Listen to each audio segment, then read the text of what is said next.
саламатсыздар ма? Саламатсыздар. Отырыңдар балалар. Бізде қазақ тілі сабағымызды бастамас бұрын психологиялық ахуалға кезекпелейік. Ол үшін сіздер шеңберге тұра қойыңдар ана жерге бар.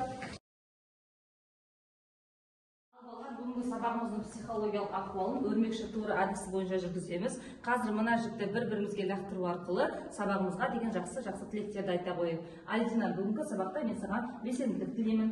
Диляра, мен саған жетістік тілеймін. Ажан, мен бүгінгі сабаққа саған жақсылық тілеймін. Айсу, мен саған бүгінгі сабақта тапқырлықты тілеймін. Балалар, осындай тамаша көңіл күймен сабағымызды бастайық. Сабағымызды бастамас бұрын үй тапсырмасын тексеріп алайық, иә? Үй тапсырмасын тексеру үшін барлықтарың қазір ішкі және сыртқы шеңберге тұра қойыңдар. Ал қане тұра қойыңдар. Өткен сабақта қандай тақырыппен таныстық біз? Көшпелілер мәдениеті, дұрыс айтасыңдар. Көшпелілер дегеніміз кімдер? Көшпелілер дегеніміз көшпелі өмір салтын ұстанатын адамдар. Оларға жатады ғұндар, саттар. Көшпелі өмір салты дегеніміз не? Көшпенді сөзі түріктің көш деген сөзінен шыққан, бірінші жерден екінші жерге қоныс аудару. Көшпелілердің мәдениеті мен салтын сипаттайтын ең үлкен қала. Тараз қаласы. Өте жақсы. Диана, қоя қой сұрақ. Қазақтардың киіну мәдениеті бізге қалай белгілі болды? Қазақтардың киіну мәдениеті алтын адамның киімінің арқасында белгілі болды. Өте жақсы. Керемет балалар. Керемет. Үй тапсырмасын өте жоғары деңгейде тексеріп алдық, иә? Балалар, сабағымызды бастамас бұрын барлықтардың экранға назар аударыңдар. Қазір сіздерге видео көрсетіледі. Осы видеоны тоқтатқаннан кейін, ол видеоның соңы не туралы болады, сабақ тақырыбы не туралы болады, соны болжайсыңдар. Түсінікті ғой, иә? Стоп кадр әдісі бойынша жұмыс жасаймыз. Қане барлығымыз видеоға назар аудара қойайық.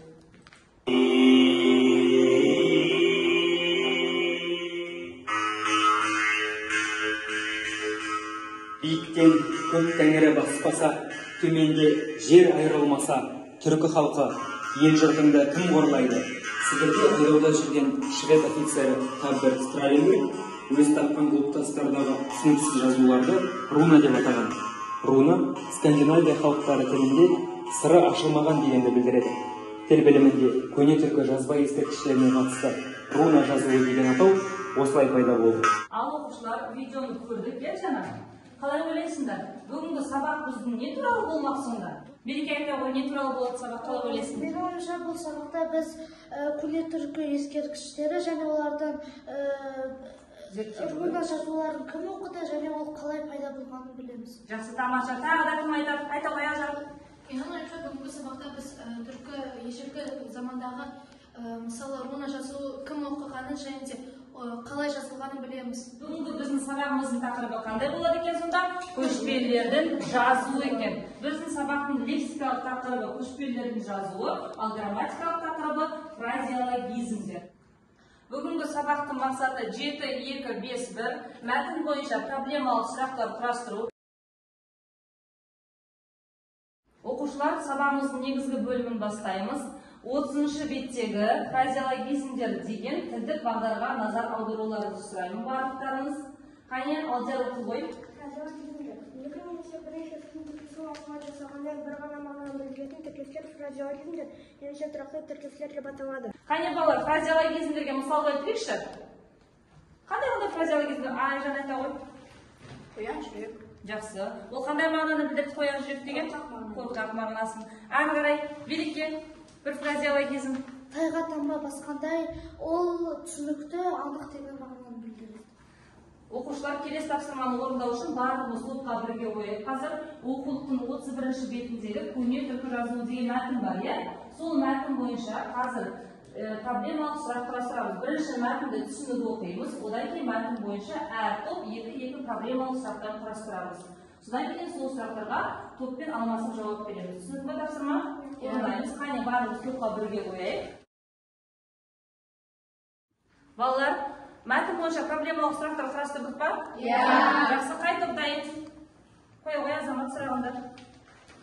Көне түркі жазуында жазудың бағыты мен қазіргі жазудың бағытында қандай өзгешелік бар? Кім жауап береді? Диана? Өзгешелік бар. Бұрынғы жазулар оңнан солға қарай оқылса, қазіргі жазулар солдан оңға қарай оқылады. Жақсы, рахмет. Мына топты қане от шашу әдісі бойынша бағалайықшы. Олардың сұрақтары қалай болды? Қалай жауап берді? Қалай бағалаймыз қане? Жақсы, керемет. Ары қарай екінші топтың сұрақтарын дайын ба? Қоя қоясыз ма? Көне түркі жазуын зерттеу түркілердің мәдениетіне әсер етті ме? Ал кім жауап береді? Ажар жауап бере ғой. Иә, әсер етеді. Себебі бізде бұрынғы заманда көне түркі жазуы сол жерден басталған, яғни әсер етеді. Ал топты бағалайық, қане отшашу әдісі бойынша. Келесі. Археологиялық зерттеу барысында жаңадан табылған этнографиялық ескерткіштер нені дәлелдейді? Ал кім жауап береді? Диляра. Ертедегі түркі тілдес халықтардың осы көне жазба түрлерін қолданғанын дәлелдейді. Қалай бағалаймыз?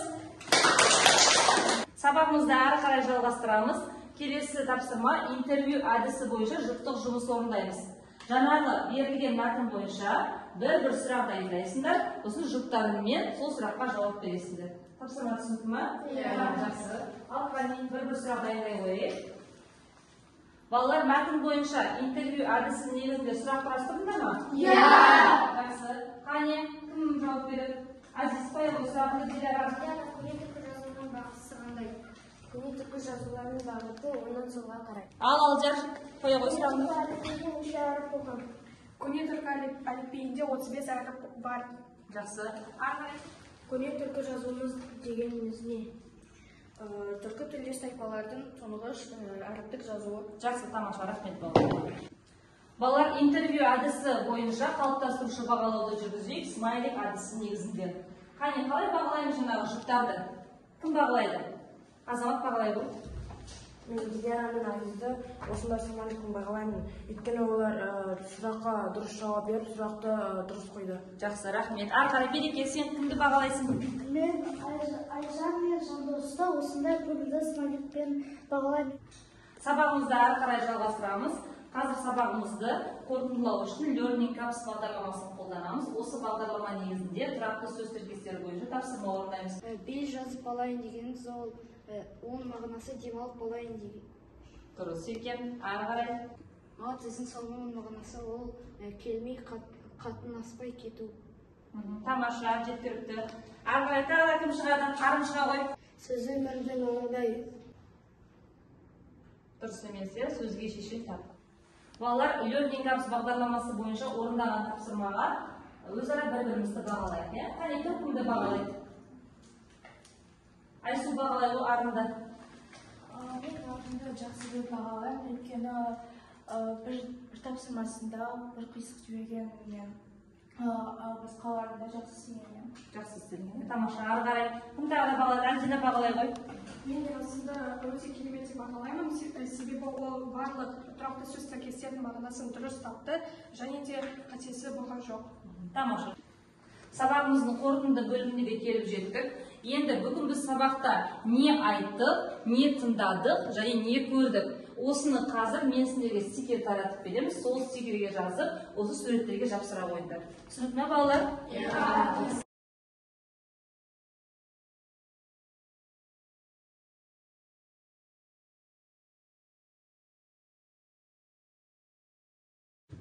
Оқушылар, сабақ бойынша естігенімізді, көргенімізді және айтқанымызды жазып болдық па? Иә. Жазыққа кім шығады?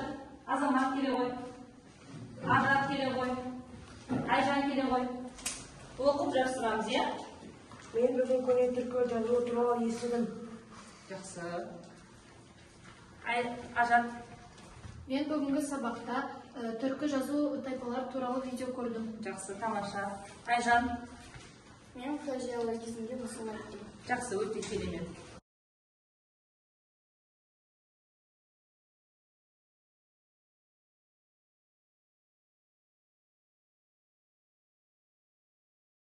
Сонымен балалар, бүгінгі сабақта қорытындылай келе біз көне түркі жазбалар туралы көп мәлімет алдық, иә?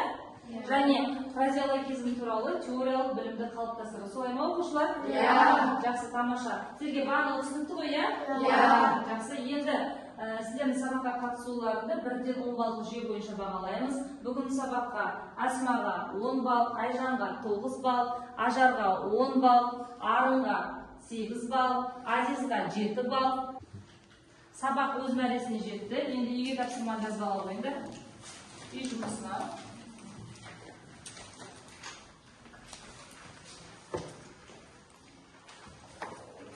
Сабақ аяқталды, балалар. Сау болыңдар. Сау